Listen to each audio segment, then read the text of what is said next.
चलिए साथियों, शुरू करते हैं। आज हम अपनी नई क्लास समास चल रहे थे हमारे। तत्पुरुष समास तक हमने आपको बता दिया था। समास में जो बताया था हमने, सबसे पहला बताया था केवल समास, फिर उसके बाद अव्ययी भाव, उसके बाद तीसरा समास बताया था तत्पुरुष। ठीक है, तो तत्पुरुष समास चल रहा था। तत्पुरुष के ही भेद हमने दो और बताए थे। इसके भेद हमने आपको क्या बताए थे? ये हो गया कर्मधारय, और दूसरा हमने बताया था द्विगु।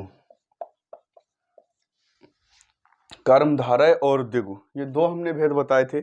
आज हम बात करेंगे कर्मधारय की। देखिए, बाकी के इसके उपभेद जो थे वो हम आपको बता चुके हैं। आज हम बात कर रहे हैं इसके मुख्य दो भेद के, जिनके अंतर्गत ये दो समास जो हिंदी में अलग कर दिए गए हैं, लेकिन संस्कृत में आपके कर्मधारय और द्विगु तत्पुरुष के अंतर्गत ही रखे गए हैं। तो सबसे पहले हम बात करते हैं कर्मधारय की।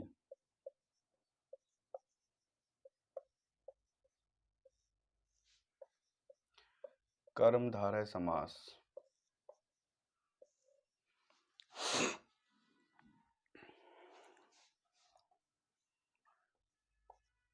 तत्पुरुष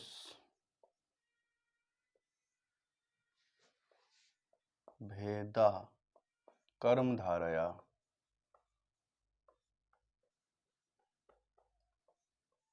तत्पुरुष का भेद कर्मधारय है। ठीक है, तत्पुरुष भेदा कर्मधारया, तत्पुरुष का भेद कर्मधारय समास होता है। तो चाहे तो इसे हिंदी में लिख लीजिए।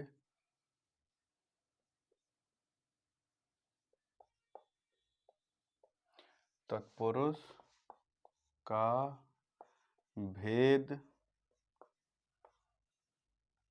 कर्मधारय समास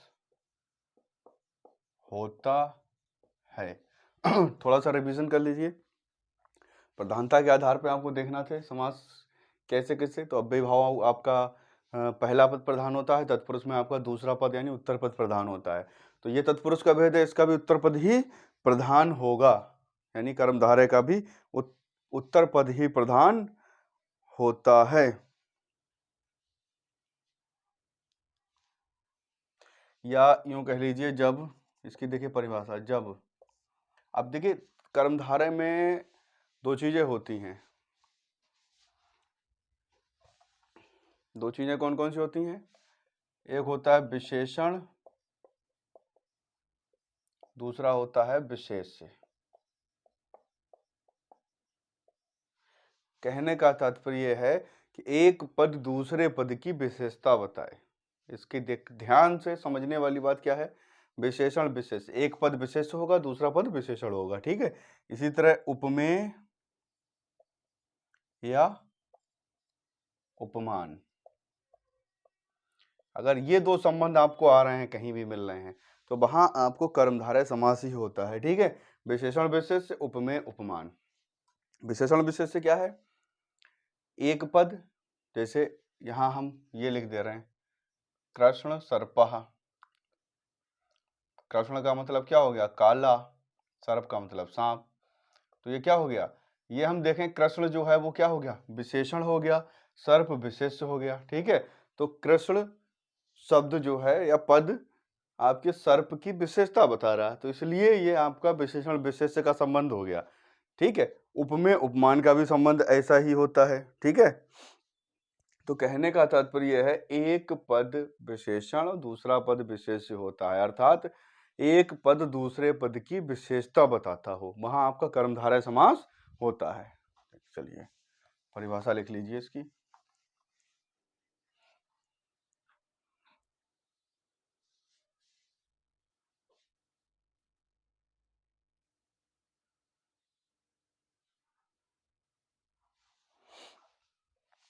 जब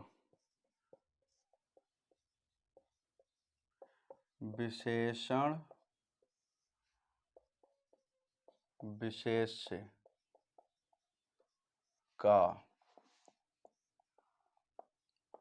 परस्पर समास होता है,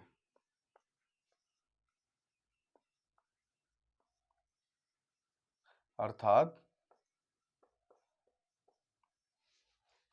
एक पद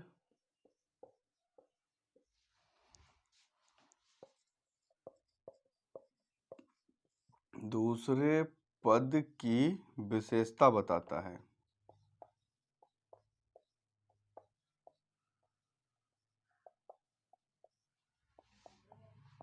तो कर्मधारय समास होता है।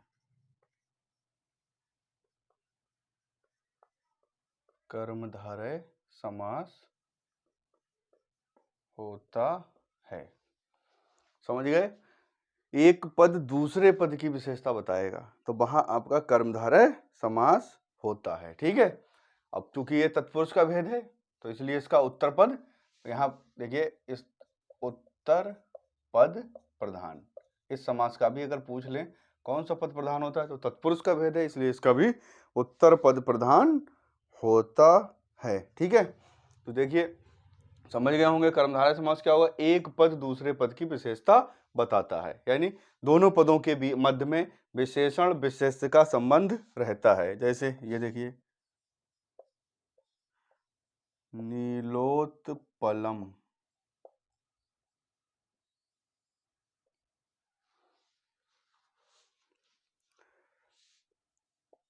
नीलम च तत् उत्पलम।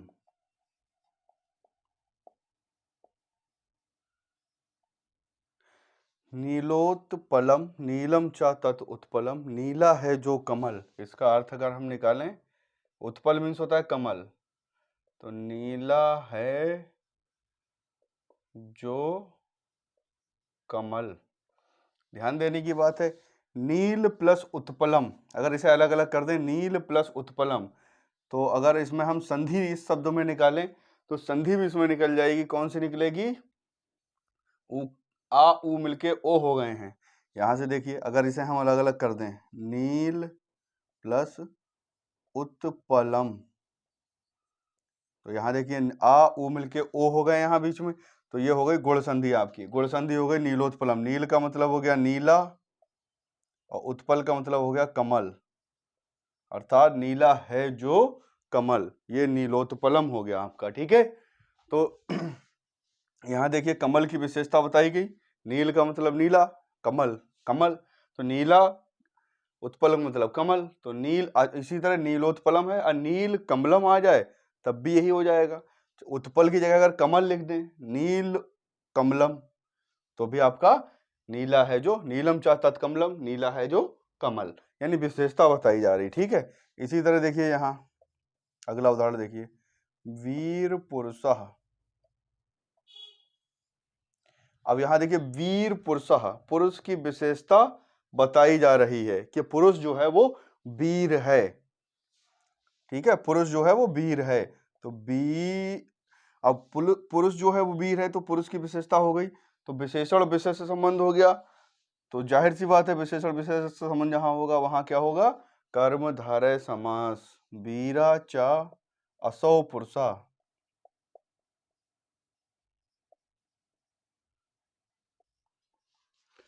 वीर है जो पुरुष,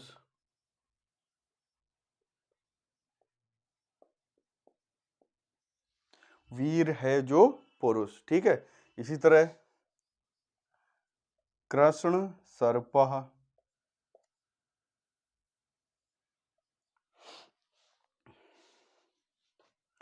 कृष्ण सर्पः, कृष्णः च असौ सर्पः, ये काला है जो सांप।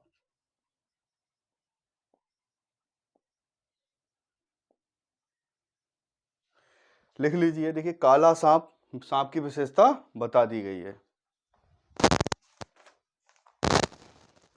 काला है जो सांप, सांप की विशेषता यहाँ बता दी गई, काला सांप है। ठीक है। वीर पुरुष, पुरुष की विशेषता बताई गई है, वीर है पुरुष। ठीक है। इसके बाद देखिए अगला उदाहरण देखिए, जीर्ण तरी, जीर्ण तरी, शब्द थोड़े से आपको अलग लगेंगे लेकिन अर्थ इनके जब समझ जाओगे तो आपको कोई भी दिक्कत नहीं होगी। जीर्णम च असौ तरी,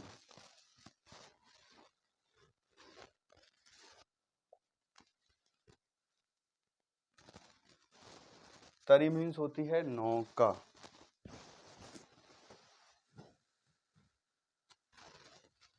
तरी मीन्स क्या होती है? नौका। तो देखिए जीर्ण का मतलब टूटी हुई, जीर्ण का मतलब टूटी हुई यानी पुरानी, ठीक है। जीर्ण है जो नौका, नाव, ठीक है, जीर्णम तरी।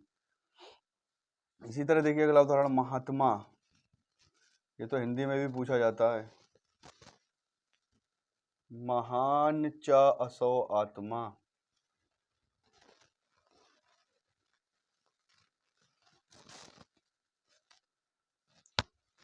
महान है जो आत्मा,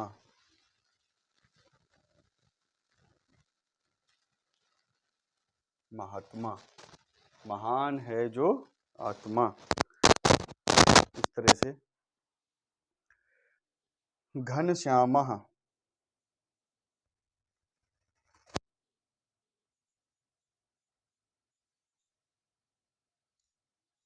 देखिए यहाँ जो है, अभी हमने क्या बताया था, विशेषण विशेष्य का संबंध। यहाँ जो है वो आपका हो जाएगा उपमेय उपमान का संबंध। उपमेय का मतलब होता है, देखिए उपमान क्या होता है? जिससे हम तुलना करते हैं। उपमेय क्या होता है? जिसकी तुलना करते हैं। जैसे हम अगर इसकी देखिए घन श्यामः, तो यहाँ घन का मतलब होता है बादल, घन इव श्यामः, घन इव श्यामः, बादल के समान काला,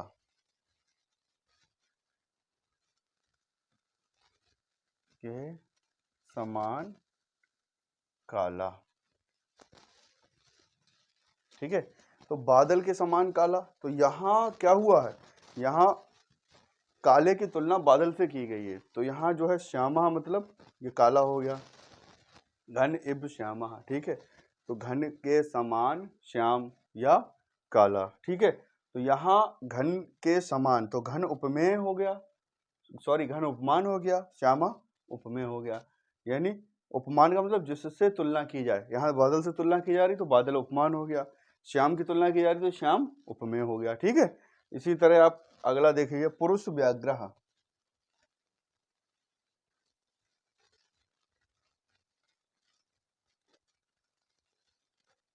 पुरुष व्याघ्र,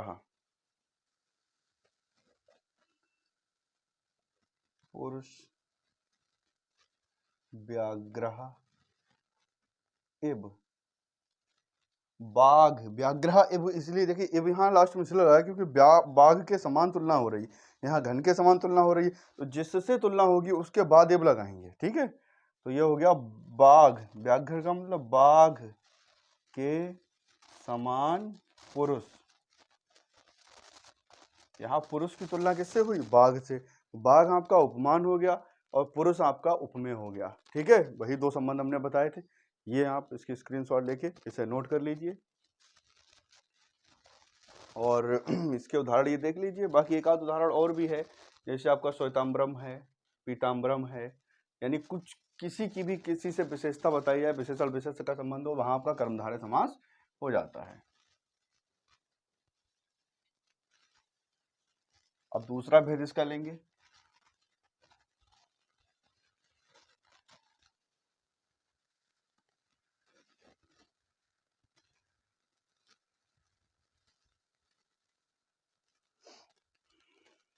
द्विगु समास, द्विगु समास।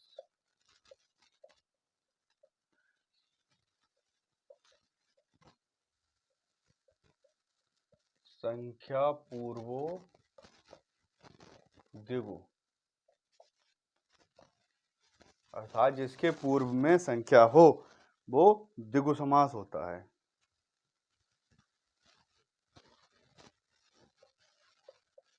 जिसके पूर्व, पूर्व का मतलब क्या हो गया? पहले संख्या हो, वह द्विगु समास होता है।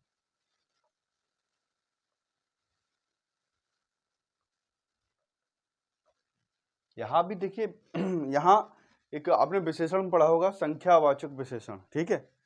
संख्यावाचक नहीं, निश्चयवाचक विशेषण। तो निश्चयवाचक में देखिए आपकी संख्या आती है, ठीक है। तो वही चीज है यहाँ भी, संख्यावाचक विशेषण होता है उसमें निश्चय और निश्चय। तो जो निश्चयवाचक विशेषण होता है वहां आपकी संख्या विशेषता के रूप में आती है। तो वही चीज यहाँ भी है कि संख्यावाचक विशेषता यहाँ बताई जाती है। तो वह द्विगु समास होता है। जैसे ये देख लीजिए, उदाहरण देख लीजिए, बस इतना ही ध्यान रखना, ये बहुत सरल समास है, इसमें कुछ भी नहीं है। बस थोड़ा सा आपको ध्यान रखना कि जिस समास के पूर्व यानी पहले, ठीक है, यहाँ इस तरह से भी लिख सकते हैं, जिस समास का पूर्व पद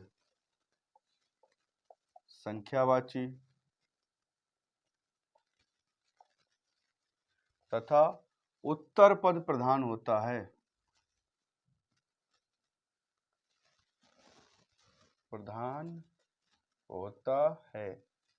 द्विगु समास कहलाता है।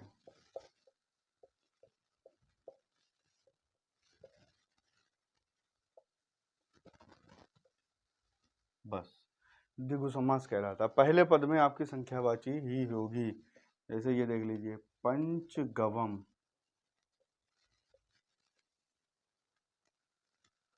पंचगवम, पंचानाम गवाम समाहारा, समाहार, ठीक है। समाहारा का मतलब होता है समूह, ठीक है। तो 5 गायों का समूह, गवा नाम मतलब गायों का समूह,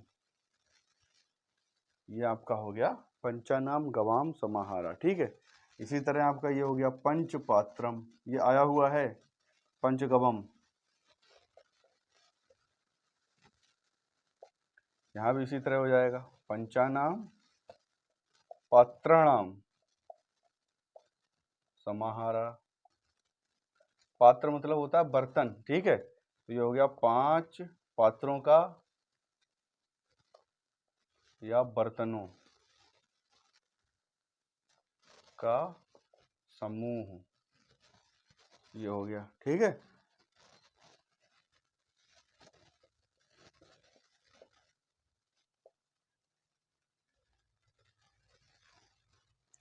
त्रिलोकम, त्रयाणाम लोकानाम समाहारा, 3 लोकों का समूह, 3 लोकों का समूह। इसी तरह ही आ जाएगा पंचवटी, हिंदी में भी पढ़ा होगा आपने, पंचानाम वटानाम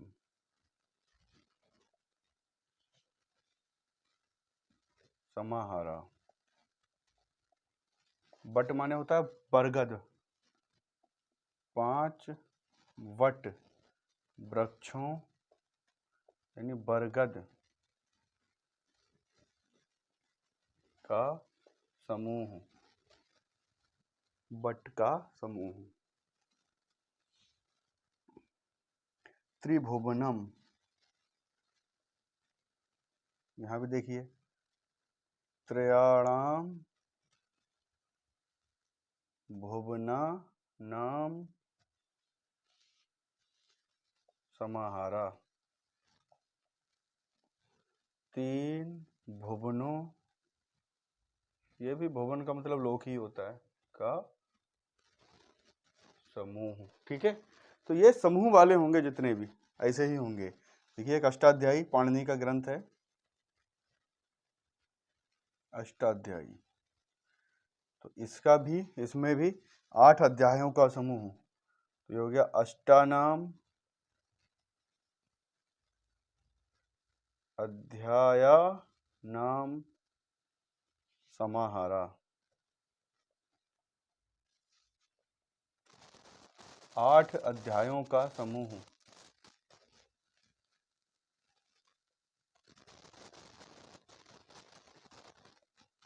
8 अध्यायों का समूह। अष्टानाम अध्यायानाम समाहारा। 8 अध्यायों का समूह। अष्टा का ना 8, ठीक है। इसी तरह देखिए शताब्दी, यहां भी देखिए शतानाम अब्दा। अब्दा का मतलब होता है वर्ष। अब्दानाम समाहारा।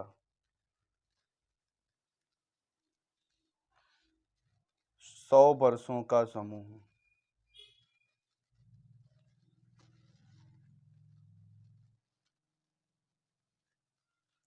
अब देखिए यहीं पे हमने आपको पिछले अव्ययी भाव समास में 2 और उदाहरण बताए थे जो हमने कहा था, जिनमें है तो संख्यावाची, जैसे ये है पंचगंगम और द्वियमुनम। यानी अगर नदी के साथ संख्या आ जाएगी तो वहां अव्ययी भाव समास होगा। विग्रह वहां भी ऐसा ही होगा, पंचानाम गंगा नाम समाहारा, द्वयानाम यमुना नाम समाहारा, ठीक है। तो कुल मिला के होगा विग्रह ऐसा ही, लेकिन इनमें समास कौन सा हो जाएगा? अव्ययी भाव। ठीक है। सूत्र हमने बताया था नदी भिश्च, इस सूत्र से आपका अव्ययी भाव समास हो जाता है। ये सूत्र क्या कहता है कि यदि नदीवाची शब्दों के साथ कोई भी संख्या आए, यानी संख्या हो पहले, बाद में नदीवाची शब्द हो, तो वहां आपका अपवाद है, ये द्विगु समास ना हो गया। वैसे तो संख्या पूर्व द्विगु, अर्थात संख्या जिसके भी पूर्व में संख्या होगी वो द्विगु समास होगा। ये आपका ये सूत्र कहता है संख्या पूर्व द्विगु, यानी पूर्व में यदि संख्या है तो द्विगु समास कहलाएगा, ठीक है। फिर एक ये सूत्र यहाँ यहीं पे उन्होंने इसके जस्ट बाद रूप में दिया है कि नदी विचा, यदि नदीवाची शब्दों के साथ संख्या आती है तो वहां द्विगु ना होकर अव्ययी भाव समास हो जाता है। विग्रह इसी तरह होगा, ठीक है। जैसे समाहार के रूप में ही विग्रह होगा और समाहार के अर्थ में ही वहां अव्ययी भाव समास हो जाता है नदी विचा सूत्र से। तो बस ये आपको ध्यान रखना है कि ये 2 शब्द, पंचगवम आ जाएगा तो द्विगु समास होगा, पंचगंगम आ जाएगा तो आपका अव्ययी भाव समास होगा। थोड़ा सा अंतर है दोनों में, पंचगवम पंचगंगम, ठीक है, थोड़ा सा अंतर है। उस थोड़े से अंतर में आपका पूरा का पूरा समास नाम चेंज हो जाता है। देखिए अब हम आपको कर्मधारय बता चुके हैं, तत्पुरुष बता चुके हैं, इसके अलावा एक बार स्क्रीनशॉट लेके इसे नोट कर लेना, ठीक है। इसके अलावा हम अव्ययी भाव बता चुके हैं। अब आपके 2 समास सिर्फ 2 बचे हैं, बहुब्रीहि और द्वंद्व समास। हम बहुब्रीहि और द्वंद्व पर चर्चा करेंगे नेक्स्ट क्लास में। आज के लिए आपकी क्लास आज यहीं पर समाप्त करते हैं। चलिए मिलते हैं हम अगली क्लास में।